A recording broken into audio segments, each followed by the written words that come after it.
तर नमस्कार विद्यार्थी मित्रांनो, तर आजच्या व्हिडिओमध्ये आपण आदिवासी विकास विभाग भरती जी की 28 जुलै ते 1 ऑगस्ट यामध्ये जी होणार आहे, त्यामध्ये आपण आजचे जे 1 ऑगस्टचे प्रश्न आहे ते देखील या व्हिडिओमध्ये मी ॲड केलेले आहेत आणि संपूर्ण व्हिडिओ बनवलेला आहे ऑल शिफ्टमध्ये. तर आजचा व्हिडिओ शेवटपर्यंत नक्की बघा आणि मला कॉमेंटमध्ये नक्की सांगा की तुम्ही कोणत्या शिफ्टचे होते आणि तुम्हाला किती मार्क तुमचे म्हणजे किती क्वेश्चन बरोबर आले. व्हिडिओ शेवटपर्यंत नक्की बघा. आता आपण प्रश्न बघूयात. तर प्रश्न क्रमांक 1 आहे, विद्रोह तुकाराम पुस्तकाचे लेखक कोण आहेत? तर डॉक्टर सदानंद मोरे हे विद्रोह तुकाराम पुस्तकाचे लेखक आहेत. प्रश्न क्रमांक 2 आहे, 2011 कोणत्या राज्यात लोकसंख्या वाढीचा दर सर्वाधिक होता?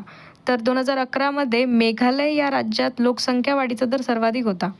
प्रश्न क्रमांक 3 आहे, रामचरितमानसचे लेखक कोण आहेत? तर संत तुलसीदास हे या रामचरितमानसचे लेखक आहेत. तर हे जे प्रश्न आहेत ना, हे 28 जुलैपासून जी म्हणजे एक्झाम्स आपली सुरू झालेली आहे तेव्हाचे ॲड झालेले आहेत आणि आजचे देखील 1 ऑगस्टचे जे प्रश्न आहेत ना, ते देखील मी याच व्हिडिओमध्ये अपलोड केलेले आहेत, घेतलेले आहेत. याचा सविस्तर अभ्यास करा आणि हे प्रत्येक स्पर्धा परीक्षेसाठी येणाऱ्या भरतीमध्ये अतिशय महत्त्वाचे असे प्रश्न आहेत हे.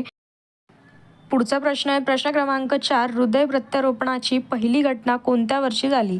तर हृदय प्रत्यारोपणाची पहिली घटना ही 3 डिसेंबर 1967 या वर्षी झालेली होती. हे प्रत्येक प्रश्न मला कॉमेंटमध्ये नक्की सांगा की तुमचे बरोबर आलेले आहेत की नाही आणि तुम्हाला जर आणखी काही वेगळे प्रश्न माहिती असेल तर मला तेही कॉमेंटमध्ये कळवा, म्हणजे मी त्याचे देखील तुम्हाला बरोबर उत्तर सांगेल. आपल्याला हा व्हिडिओ आपण फक्त तुम्हाला मार्क किती बरोबर पडले ह्यासाठी मी बनवलेला आहे. एक डिटेल एक्सप्लेनेशनचा व्हिडिओ मी नंतर लवकरात लवकर घेऊन येणार आहे. प्रश्न क्रमांक 5 आहे, इस्रायलने नरेंद्र मोदींना कोणता पुरस्कार दिला? तर grand collar of the state of Israel हा इस्रायलने नरेंद्र मोदींना दिलेला पुरस्कार आहे. प्रश्न क्रमांक 6 आहे, दारीबारी थंड हवेचे ठिकाण कोणत्या राज्यात आहे? तर राजस्थान येथे आहे. प्रश्न क्रमांक 7 आहे, तांबड्या मातीला का लाल रंग येतो? तर त्याच्यामध्ये जर लोह ऑक्साईडच्या प्रमाणामुळे तांबड्या मातीला लाल रंग येतो. हे जे प्रश्न आहेत ना, हे मला तुम्ही सांगा किती बरोबर आले, म्हणजे मी त्याची एक मेरिट काढेल आणि तुम्हाला लवकरात लवकर कळेल की मेरिटमध्ये किती तुम्हाला हाय येईल. प्रश्न क्रमांक 8 आहे, अंतराळात प्रवास करणारी पहिली भारतीय महिला कोण आहे? तर कल्पना चावला यांनी अंतराळात प्रवास करणाऱ्या पहिल्या भारतीय महिला आहेत. प्रश्न क्रमांक 9 आहे, WPLच्या मध्ये ऑरेंज कॅप कोणाला मिळाली? तर एलिसा पेरी यांना ऑरेंज कॅप मिळाली होती WPLमध्ये. प्रश्न क्रमांक 10 आहे, कोसला या कादंबरीचे लेखक कोण आहेत? तर भालचंद्र नेमाडे हे कोसला या कादंबरीचे लेखक आहेत.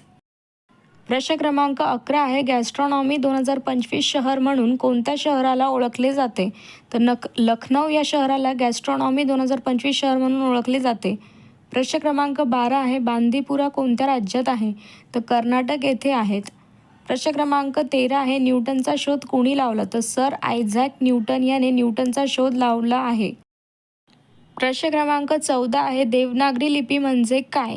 तर देवनागरी लिपी म्हणजे एक भारतीय लिपी जिची लेखन पद्धती डावीकडून उजवीकडे असते आणि तिच्या डोक्यावर शिरोरेषा असते. हा अतिशय महत्त्वाचा प्रश्न आणि वारंवार रिपीट झालेला प्रश्न आहेत. इतर सर्व स्पर्धा परीक्षेसाठी हे खूप महत्त्वाचे असे प्रश्न ठरणार आहेत. आणि आता आगामी भरतीमध्ये तुम्हाला पोलीस भरतीसुद्धा दिसणार आहे, तलाठी भरती आलेली आहे, MPSC गट क भरती आलेली आहे, तसेच आपल्याला SSC CGLमध्ये पण काही प्रश्न महत्त्वाचे असतात. आणि दुसरी गोष्ट म्हणजे आता लवकरात लवकर अंगणवाडी सुपरवायझर भरती जी 2026 होणार आहे त्याची देखील एक बंपर ॲडव्हर्टाइजमेंट येणार आहे आणि ती अचानक येणार आहे. तसंच आपल्याला अजून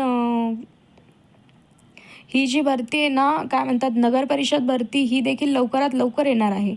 प्रश्न क्रमांक 15 आहे, यथोपूर्वचा मराठी अर्थ काय? तर यापूर्वी आणि सांगितल्याप्रमाणे किंवा पूर्वीसारखा. तर यथोचा मराठी अर्थ हा यापूर्वी आणि पूर्वीसारखा, हे याचं बरोबर उत्तर आहे. तर प्रश्न क्रमांक 17 आहे, अमर या शब्दाचा विरुद्धार्थी शब्द काय आहे? तर मर्द किंवा नश्वर हा याचा समानार्थी विरुद्धार्थी शब्द आहे. प्रश्न क्रमांक 18 आहे, ॲक्सिलरी म्हणजे मराठी अर्थ काय? तर ॲक्सिलरी याचा मराठीत अर्थ हा काखेतील किंवा बगलेतील असा होतो. काही इंग्लिश शब्द देखील तुम्हाला यायला हवे, कारण की इंग्लिशसुद्धा आपल्याला असं वाटतं की अवघड आहे, पण ती फार सोपी असते भाषा. प्रश्न क्रमांक 19 आहे, वालासचा समानार्थी शब्द काय आहे?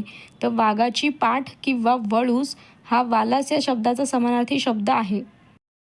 प्रश्न क्रमांक 20 आहे, RTE कायद्याची कधी अंमलबजावणी केली होती? तर 1 एप्रिल 2010मध्ये ITची अंमलबजावणी केली होती. अंमलबजावणी आणि कायद्याची स्थापना यामध्ये फरक आहे हां. आता मला तुम्ही कमेंटमध्ये कळवा की RTची स्थापना कधी झाली. प्रश्न क्रमांक 21 आहे, मयूर सिंहासन कोणत्या बादशहाने तयार केले? तर शहाजहानने मयूर सिंहासन तयार केलेले आहे.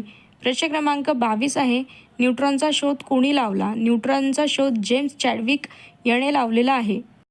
प्रश्न क्रमांक 23 आहे, पृथ्वीच्या सर्वात जवळचा लेयर कोणता आहे? तर क्षोभमंडल हा पृथ्वीचा सर्वात जवळचा लेयर आहे.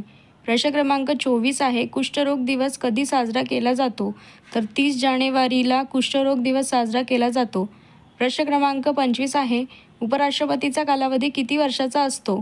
तर उपराष्ट्रपतीचा कालावधी हा 5 वर्षाचा असतो. प्रश्न क्रमांक 26 आहे, गौतम बुद्धाचे गाव कोणते होते? लुंबिवणी. प्रश्न क्रमांक 27 आहे, बेरीबेरी रोग कोणत्या विल्लिमने होतो? तर व्हिटॅमिन बीने बेरीबेरी हा रोग होतो. प्रश्न क्रमांक 28 आहे, पाणी सोडणे म्हणीचा अर्थ काय आहे? तर हक्क सोडणे हा या म्हणीचा योग्य अर्थ आहे. प्रश्न क्रमांक 29 आहे, गरुडाच्या घराला काय म्हणतात? तर गरुडाच्या घराला आयरी असे म्हणतात. प्रश्न क्रमांक 30 आहे, अमृतवेल हा ग्रंथ कोणी लिहिलेला होता? तर खांडेकर यांनी अमृतवेल हा ग्रंथ लिहिलेला होता. हा अतिशय महत्त्वाचा प्रश्न आहे. प्रश्न क्रमांक 31 आहे, 1934ला स्वतंत्र राज्यघटनेची मागणी कोणी केली? तर M.N. रॉय यांनी 1934ला स्वतंत्र राज्यघटनेची मागणी केली. हा प्रश्न तर MPSCला सुद्धा वारंवार विचारण्यात आलेला आहे, तर तुम्ही विचार करा हा किती महत्त्वाचा असा प्रश्न आहे. आणि आता तलाठीवरतीही MPSCच घेणार आहे, त्याच्यामुळे तलाठीचे तुम्हाला जर काही व्हिडिओ महत्त्वाचे असे बघायचे असेल तर आपल्या चॅनलला लाईक, शेअर आणि सबस्क्राईब करा, कारण की मी ऑलरेडी याचे सिरीजचे प्रश्न टाकलेले आहेत चॅनलला.